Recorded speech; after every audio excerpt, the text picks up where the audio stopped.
Hi, Kaya. Thank you for inviting me to give an update since our last conversation.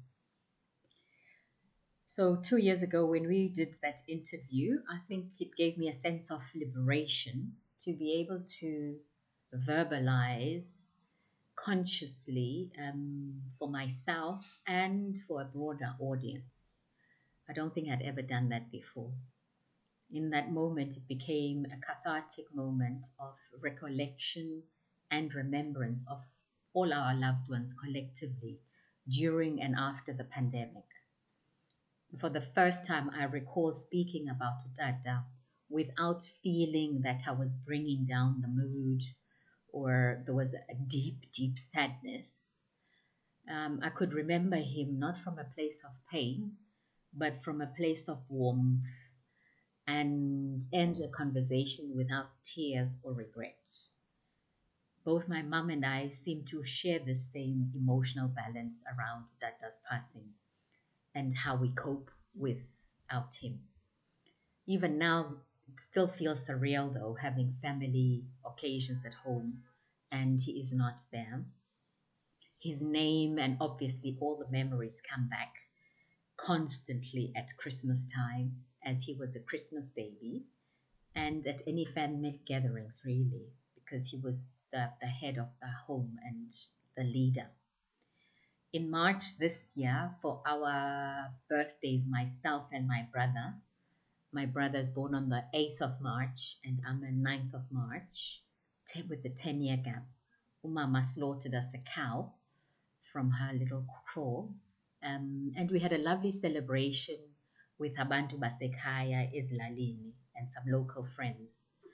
This was the first celebration we'd had at home since Utata passed away.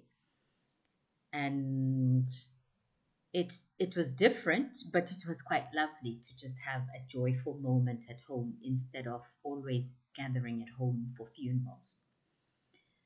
And even though there's gaps within the family unit of all those who have passed away, because we had a lot of people pass away in our family during COVID, it was still a feel good moment of just having or slowly building ourselves up in a celebratory tone and being able to feel a little bit of joy again. My healing has always taken a pragmatic approach. When Utata died, I was 44 years old, so I was a proper grown up at least. And by then, I had been blessed with a very warm and wonderfully close relationship with him. So nothing had been left unsaid or undone when he passed away between us. This has always helped me to remember him with a sense of gratitude and joy as opposed to with regret.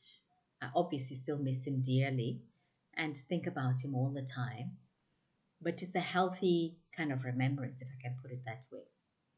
I have caught myself a number of times referring to going home to my parents in a plural rather than to say I'm going home to Umama as a singular because there were a plural for so long. I have learned to speak of him in the past tense quite a bit now. It used to be bad before. I couldn't differentiate between past and present. Um, at home, we are always laughing and teasing each other about that does jokes, things that he used to irritate us with, things that he used to do which made us feel special. There have been a number of occasions where I'd meet someone who hadn't heard that Dada has passed. And of course, they go down that grief stage, and yet we have moved along. I also have been fortunate during this time to meet more people who knew about him who I hadn't met before. And so wonderful to hear people remember your loved one with such fondness and to share the immense contribution he had made. It's a lovely legacy that he left behind.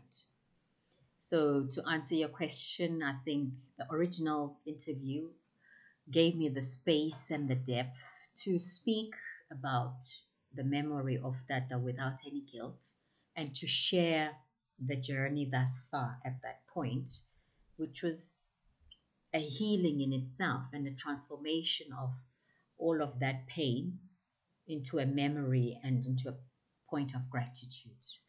And where I am currently on that journey is we are fine, obviously, with the normal highs and lows, ebbs of high and low. We carry that as memory with us every day, but it's more with warmth, humor, appreciation. Life has obviously been different without him, but it is full of the same values that he modeled. Thank you very much for giving me a chance to share my journey thus far.